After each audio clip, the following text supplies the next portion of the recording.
joint.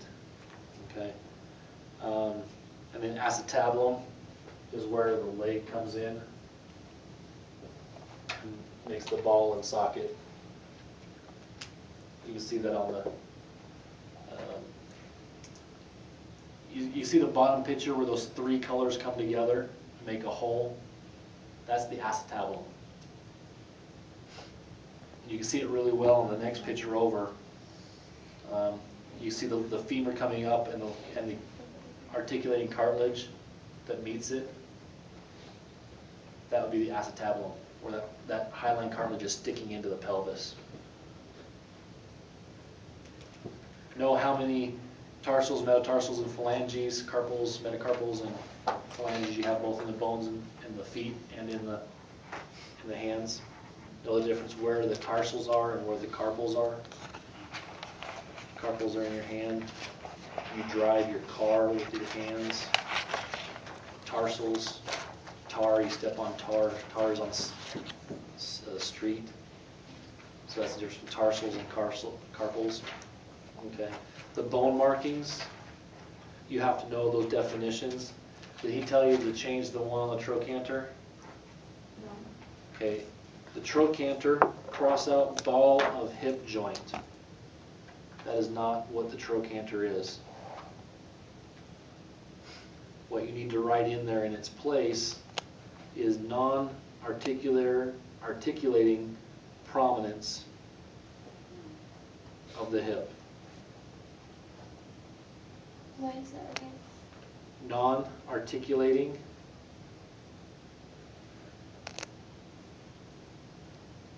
prominence of the hip.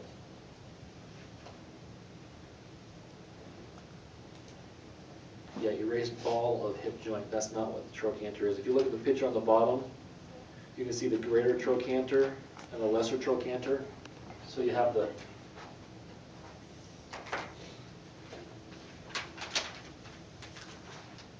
this is the femur, this is the head, this is the greater trochanter, this is the lesser trochanter. Trochanters are only on the femur, and it's for muscle attachment of your quads and your hammies. Okay, so that's what trochanters is non-articulating prominence of the hip. Or I should say of the femur. That's really what it should be. Okay, be able to label a condyle, an epicondyle, a foramen, a fossa, a process, a spine, a trochanter, a trochlear, tubercle, and a tuberosity, as well as. Actually, no, I take that back. I think he said just know the definitions. So we don't have to do like beta force on the femur or beta one? You know, it wouldn't hurt. I'd like to say yes so that you don't come back and say, I had a picture of this on my test and you said no.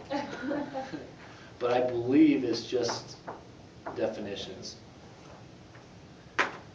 But be easier to be safe than sorry. Just take an extra hour.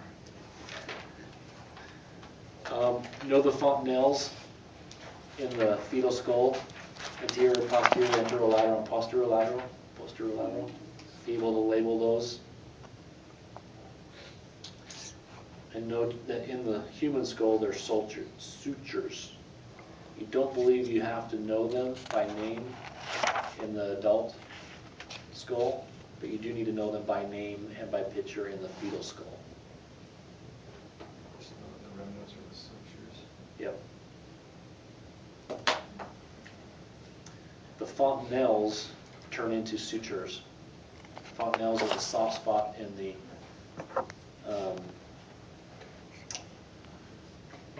fetal skull. You can see the babies have a soft spot on their heads. They tell you not to touch. Took her little kids to the doctor, and that's what she did. She's like, Yeah. oh, touching them all, that's great. Make sure everything was okay. Yeah. A lot of babies can have bleeding on the brain or excess fluid, and it'll push those fontanelles out because they're the softest area, or it could make the brain bigger by stretching those fontanelles. So that's what a lot of times we take to the doctor. They're feeling that they're feeling for excess fluid on the brain because they're not put a shunt in and drain it. But be able to label them, know that they're called fontanelles. The male versus female skeleton in the pelvis, really easy. Females, wider, males, narrower. Just don't know the difference. You have to be able to know the difference between the two. So the pubic arch in male is less than 90, it's greater in females. The pubic brim is wider in females. The false pelvis is larger in women. A lot of people will say, oh, look at those hips she's good for breeding. That actually has nothing at all to do with it. They're looking at the false pelvis. It's actually the inside, the pelvic brim, that's going to be used through childbirth. Okay? So just because a girl doesn't have wide hips, doesn't mean that she can't have children just as easy as someone who has very wide hips. Okay? And also you can see on the coccyx in the female, it's farther out versus on the male, it's way in. So be able to see the greater sciatic notch is bigger in females than it is in men. And you can see a picture also of the pelvic outlet where the coccyx goes into that outlet for the men and doesn't for the women. That would really hurt a baby as it tried to go through there to try and work its way around the coccyx. So is it gonna stretch when you? Although your pubic symphysis, the fibrocartilage in the front, is going to stretch a little bit, as well as a lot of women will actually break their pelvis sometimes when they deliver, as well as their coccyx, because the baby is just too big, and it pops them. So, yeah, I don't envy women at all. I love them, actually one in particular, but I don't envy them. Okay. So, your joints, we told you we talk about these synarthrotic, anarthrotic, and